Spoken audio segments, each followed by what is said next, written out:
Hello and welcome to Bun and Run, where we couldn't care less. Will you be using your mobile app? No, I don't have an app for... Would you like to download it now? No, I'm good. You can get a 2% discount after 3 years. No, that's okay. I just want to... Download it now. Okay, is there a human I could speak with, please? What you want? Yeah, I'd like to order a small shake, please. We got 83 flavors of shakes. You want me to tell you what they are? No, wait. I want to guess. Do you have caramel? No. Okay, what about blueberry? No. Banana pudding? No. Root beer? No. Mango? No.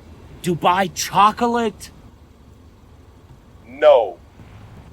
Okay, what about boysenberry? Not this week, sir. Not this...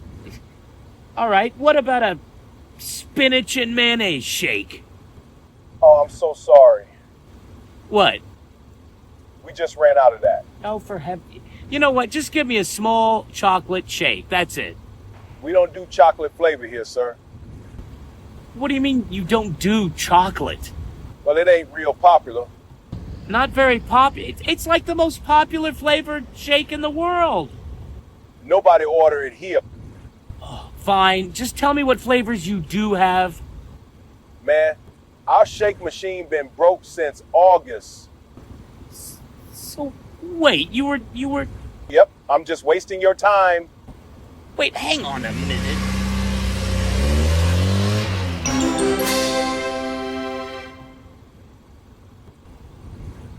Water, man. I knew it.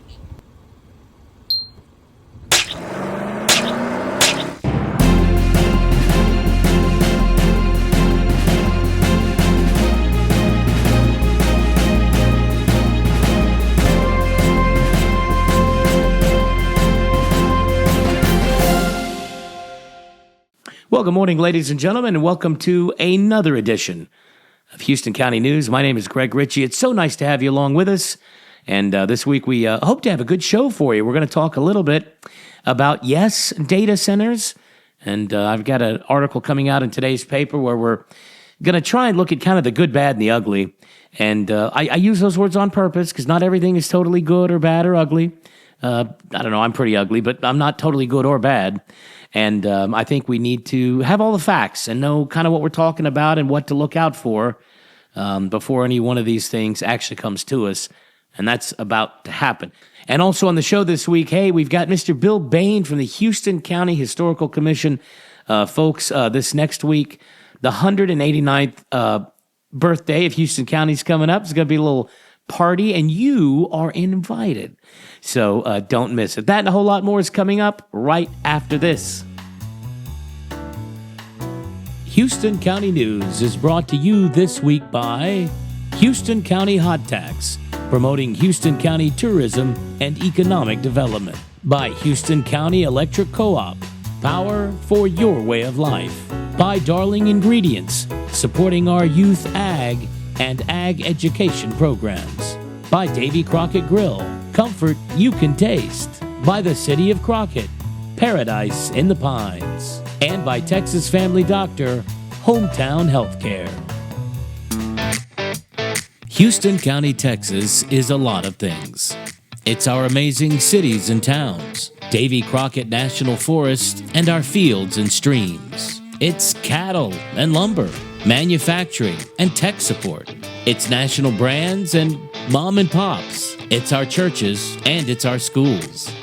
For many of us, Houston County is home. Come visit us and see for yourself what makes this place special. Houston County, first in Texas history, first in our heart. It seems like just about everybody makes a burger these days. If you can call them burgers. At Davy Crockett Grill, we make Davies. Single, double, the full pound Mr. Crockett, even a ribeye Davy. In fact, we cook up more goodness on a bun than anyone around. 'Cause at Davy Crockett Grill, these Davies are just the first bite of comfort you can taste. Davy Crockett Grill, where summer gets tasty.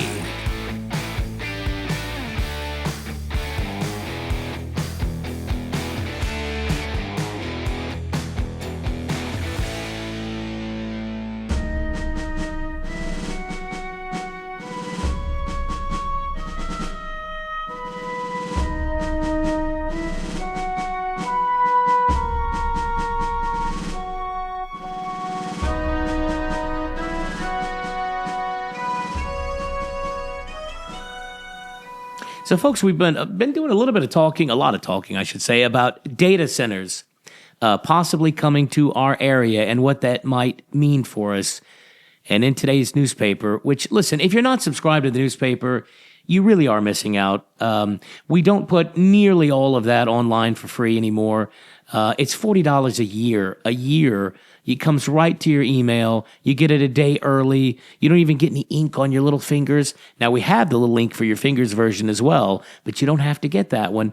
And anywhere in the world you might be watching us, even in Karachi, Pakistan, if somebody's watching from there, I think, can we send? I don't know. I'll have to check on that if we can send you a paper.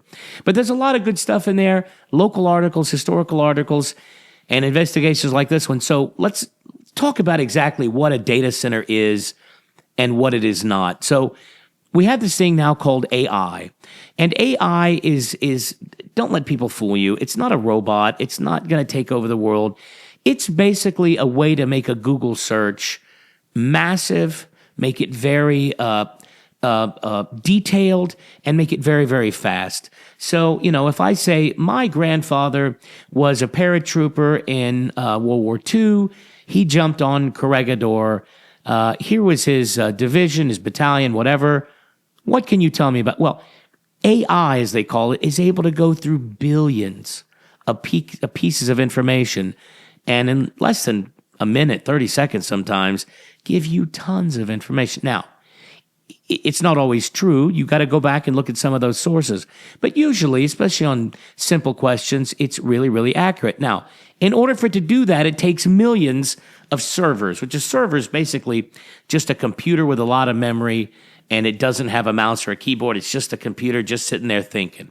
They tie all these computers together, and now, you don't have the power just of that one computer working. You've got 1,000 computers in a room, and they're feeding another 1,000 computers in a room halfway across the state, and like this. So in order to do a lot of the stuff we do today, which, look, don't get me started. I'm not a big fan of a lot of this AI garbage, but I do use it. Some of the little jokes we make, I make some of the little videos and things using AI, and some people laugh and some people criticize, but like it or not, the generations coming behind us are going to live and die by it. I mean, that's just what it is. When you order something online and you type in, I'm trying to find this order, that's probably not a human. That's probably an AI thinking, looking up your order number and talking to you like a human. Now, when you put 1,000 computers in one big room, if you've got a computer at home, you feel the back of that thing. If it's been on all day, it starts to get pretty hot.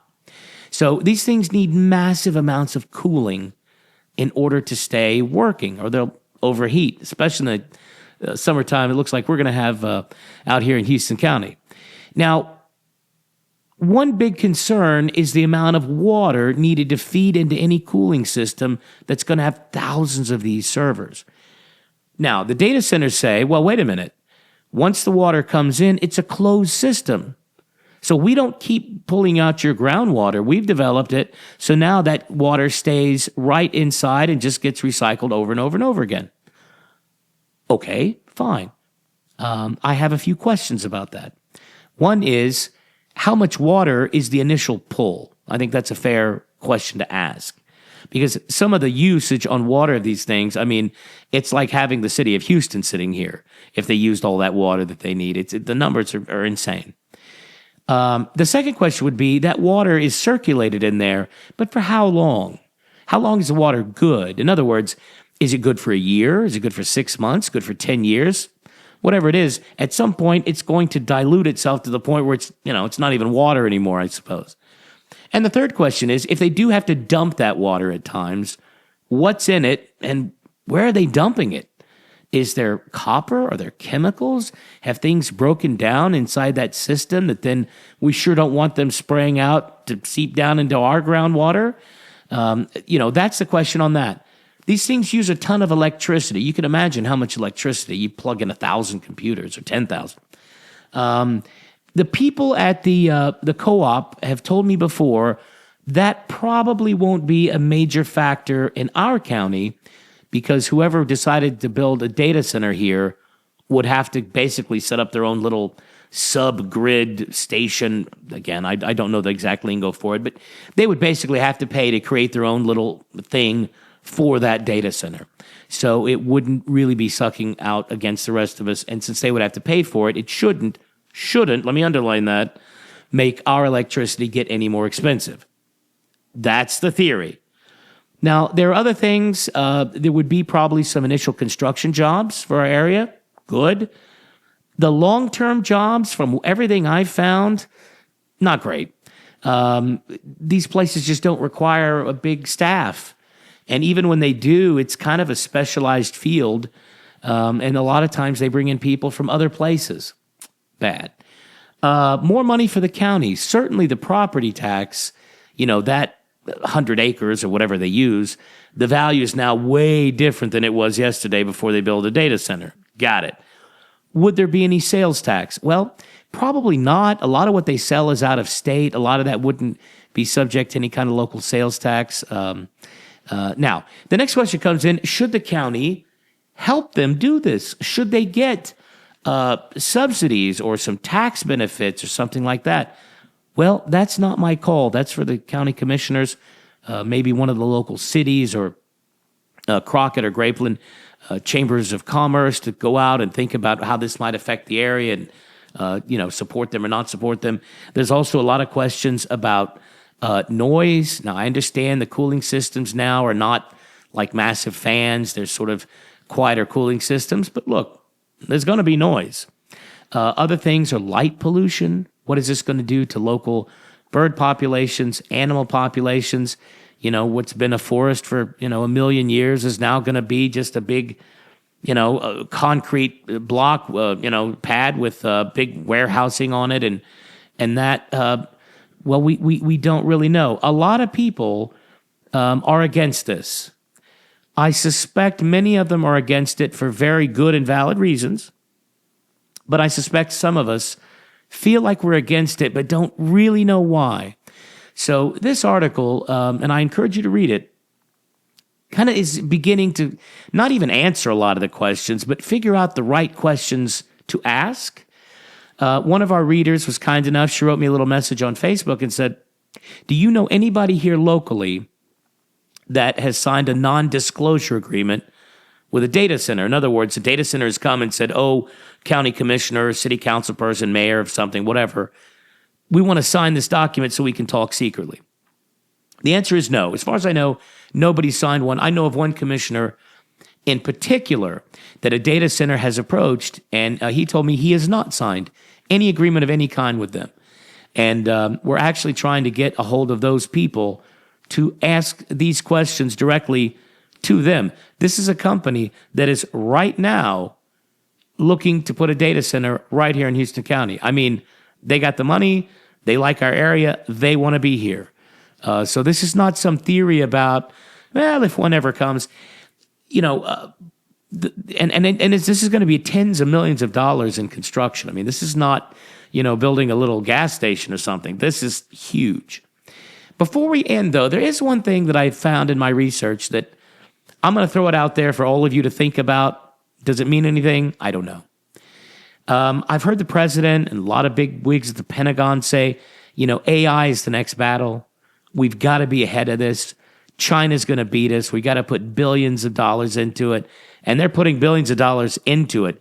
Even when an Amazon or one of these companies comes to build a new data center, if you look, a lot of that money is coming from the federal government saying, yes, we'll help you. We need more data centers to beat China. Now, I was surprised after hearing all that and believing it. Why wouldn't I? I mean, China's our rival on a lot of things. China right now has about 400 and something 460, something like that. Yeah, you too. Of these data centers, right? 400 and something, pushing 500, I think.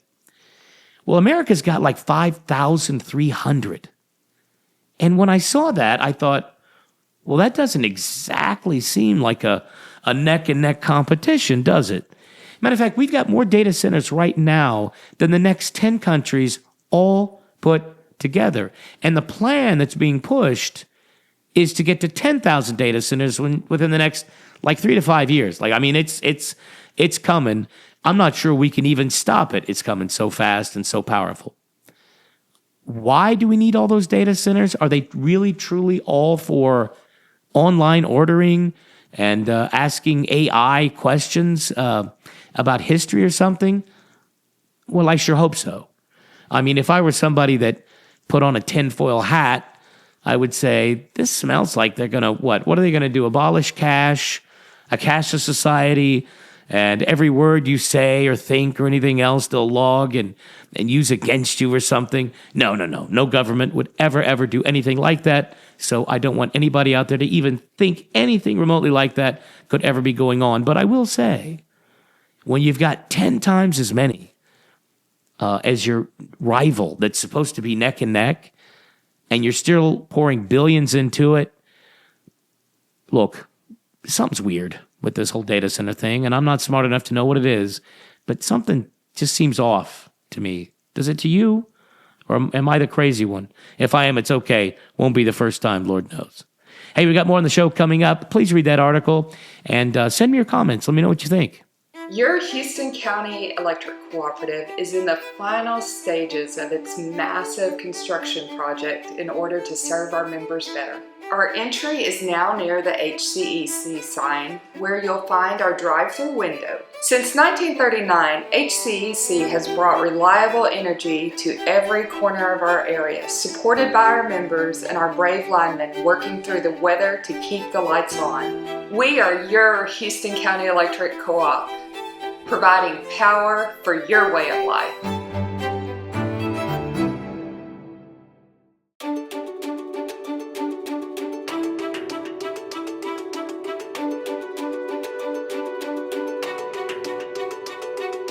Nothing in nature is wasted. Every atom of every living thing is reused again and again. We apply this same circularity to industry, taking materials that would otherwise be wasted and transforming them into hundreds of valuable ingredients that the world depends on daily. The best way to protect nature is to act like nature. At Darling Ingredients, that's exactly what we do. The Houston County Public Information Project is a nonprofit 501c3 corporation started to support media in Houston County, just like this podcast, and also to promote arts, music, and media education amongst our youth. If you would like to help or make a donation, please contact us. We cannot accomplish our mission without you. Thank you. Well, folks, you may not have known it, but Houston County actually has a birthday we're going to celebrate next week. 189 years of history right here all around us. I like to think we're making history every day. But we got a special guest on the program this week. It's Mr. Bill Bayne from the Houston County Historical Commission. Good morning, sir. Thanks for coming by. Yes, sir.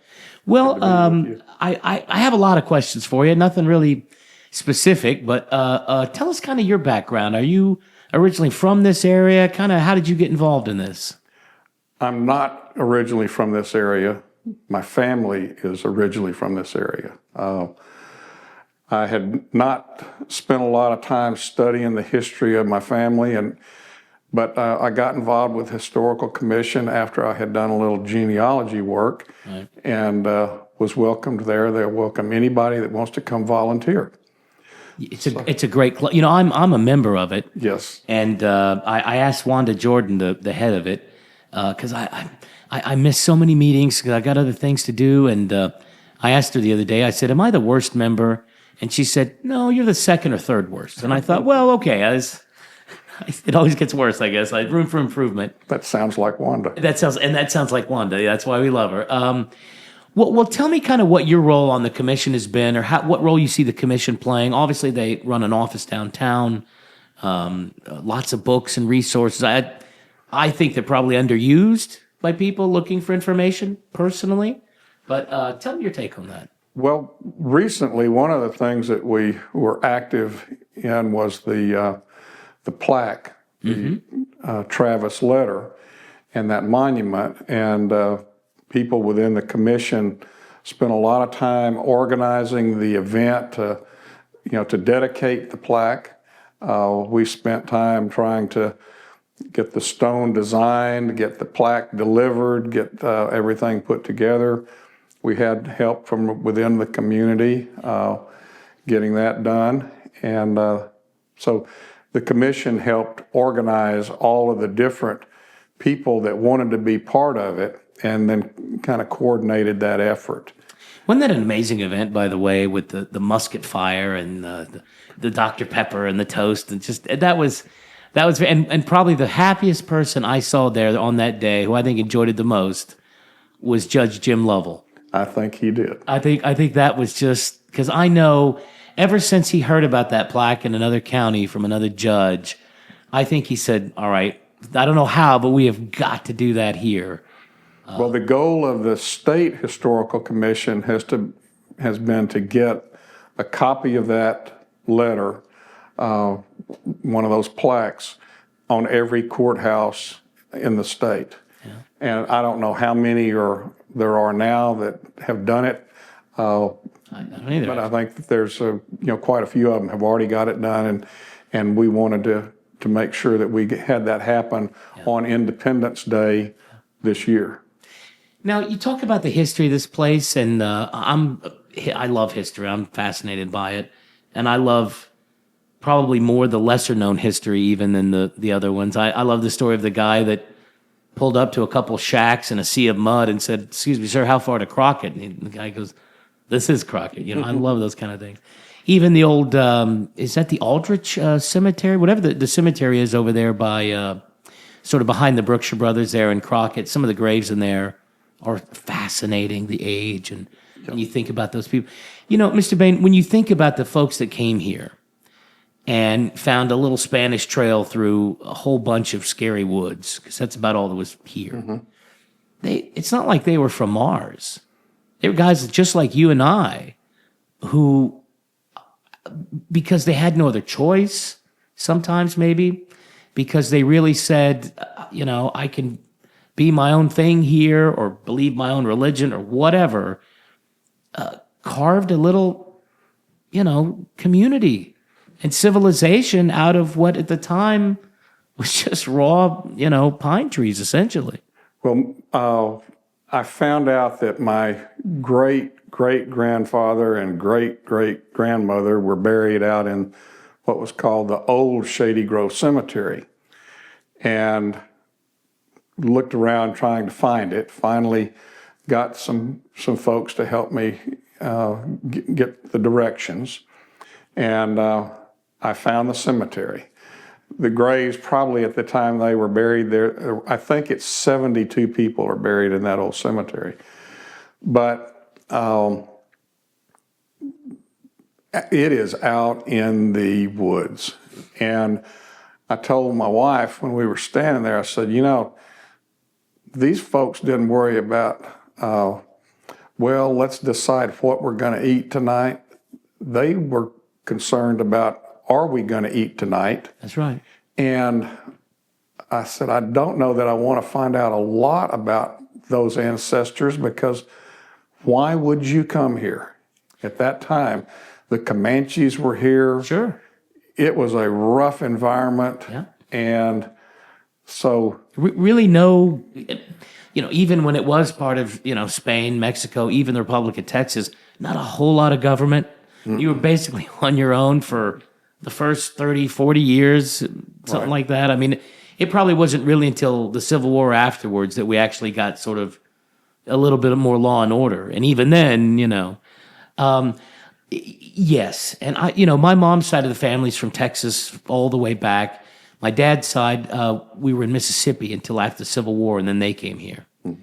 And you find a few shady things when you look up your ancestors. I mean, if your great grandfather was Albert Einstein, your family would probably brag about that. You probably know about that already. And so, yeah, there were some guys that I wouldn't want to meet on a dark alley. But I will say, and I've always said this, I still believe that even in our modern times with cell phones and internet and all the stuff we have, we're probably only a couple months away from turning back into those guys. I do, that thought crosses my mind sometimes. Right. I mean, if China invaded or the government collapsed or something, my family would eat. You know what I mean? I don't know about that guy's family, but my family's going to eat, and so I really do identify with him. I can't imagine, as you say, showing up to a place and knowing there's no 911. There's no grab a burger down the road. I mean, if you find it and kill it, you'll eat that night. Right. But then the fire might bring on one of the local Native Americans. And I mean, you just, what do you think motivated those people to come here and sacrifice like that? I think the opportunity to have some land, that was something that probably in the environment where they lived, they were not going to have that opportunity arise. That's right. And so I think that was the draw, because the Bayne side of my family came from Kentucky. My grandmother's family came from Georgia out here. And so I've looked around, where they had land in the area at one time or another. But that was going to be a rough existence. And the fact that they, had a chance to maybe own a little something, Yeah. I think that certainly had to be Which a would have big been draw. impossible back in Europe to start with. Right. And not super easy even on the East Coast. But, yeah, so it's the 250th anniversary of America. And I wrote a little story about a battle of Kings Mountain in the newspaper. And it was basically a British colonel sending a note over the Appalachians saying, hey, you better stay out of this conflict or I'm going to come through and burn you out, you and your families. Well, yeah, so your ancestors and mine probably in those hills didn't take too kindly to that. So they took their muskets, marched over the Appalachians, found the little British guy, killed him and all his soldiers, and then went home. It wasn't political. It was just, okay, It was a threat. It was a threat. But they weren't living in luxury then in the Appalachians. My folks come from Scotland. We were Highland Scottish people who basically never built a decent home because we knew somebody would come through and burn it down anyway, so what was the point? So there's this sort of, especially these sort of Scots-Irish, I think especially, but certainly this, people say we're a nation of immigrants, but I don't agree with that. I think we were a nation of pioneers and settlers, because when our people came to this land, there wasn't much of a country to immigrate into. Same with the Appalachians. What do you think? What do you think we can take away from those people today? What lessons can we kind of learn from that? I mean, as I say, we're not that different from them in our core, I think. Well, I think 100 years from now, they'll talk about you and me and try and find information about us, when you get involved with the history of this county, and you take a hard look at what it was like for those folks, those pioneers when they got here, and the fact that a lot of those families are still around. Yeah. They built the foundation for this community and for this county. So I think that speaks well of the families that are here. And when you start reading a little bit about it, you find out, you may be related to people you didn't even know. Right. You have to be careful about who you talk about. A little bit. Like Greg, because Everybody's somebody's cousin somewhere. That's right. Somewhere you might find that out. I will admit I've definitely learned that the hard way since I've been living here. We seem to live in such a plastic throwaway world. And I taught classes last year, kind of filling in high school and a little bit of junior high. And a lot of them couldn't tell you what continent they're on. And a lot of them didn't care. And if you start talking about history, they're not quite sure what the difference between, Hitler and Stalin was. And it was the Civil War, but was that the one against Britain, or was that the one with the slaves? Or do you ever worry that we're going to lose this history? And it's there's not going to be people like you and the other good people of the Historical Commission. Like I say, Wanda says I'm second or third down, so I won't count myself. But who take the time and effort and blood, sweat, and tears and make sure that plaques go up and memorials go up at historical homes and things are taken care of. Well, I look back at, as I was in my professional life, when I was trying to make a living. Yes. And other people that are in that situation. We talk about it all the time that, well, we would love to get some more young people involved. Right. And it doesn't really make much difference what the organization is, whether it's the Historical Commission or your church. That's right. or whatever. That's right.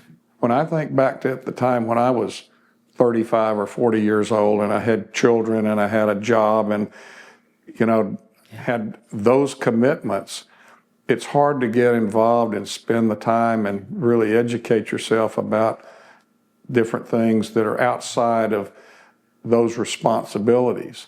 And I hope that we can do some things in the commission that draw some interest to young people where that they may not be able to spend the time as a volunteer and get actively involved, but they can attend. Right. And if they somehow can be do a part that, of it. and then at the next stage of life when they've got some time, the kids are raised and they're not at the Little League park. Yeah. And, those. And mom and dad aren't exhausted every night after. Right. Sure. That's a good point. Maybe we can develop a little interest that way. And if we keep it going, then that opportunity will be there. And I think we just have to, to be visible in the community, have some activities that, make people interested, and share some of the things that we have found out about, your family. If you can point out that these are people that you're related to, then maybe that'll draw a little interest. Well, y'all have done so much. I mean, I tell people all the time about the commission and all the different little historical things around here, but there's still so much to do. I still wish we had a stronger Davy Crockett festival of some kind with reenactors and that whole thing, and we'd sell coonskin caps and whatever. But we really appreciate it. The official birthday party is going to be this coming Friday, 10 o'clock in the morning, right here in downtown Crockett at the Moosehead. And I'm going to do everything I can to be here. Hope to see you there. Great. And I guess happy birthday, Houston County. And 189. 189. I'll tell you what, that's a few people on Social Security, apparently, they're 189. But otherwise, you don't see that very often. Mr. Bayne, we appreciate you coming by. Right. And kind of sharing with us a little bit. What's the best way if somebody watching this would like to get in touch with y'all and become a part of it? Just come downtown to the annex and visit with someone? Yes. Okay. All right. Very good. Thank you. Thank you. Fun and run, almost fresh and almost tasty. Grab a bite, it's a delight. Hurry, don't be late. Fun and run, almost fresh and almost tasty. Satisfy your hunger, don't hesitate.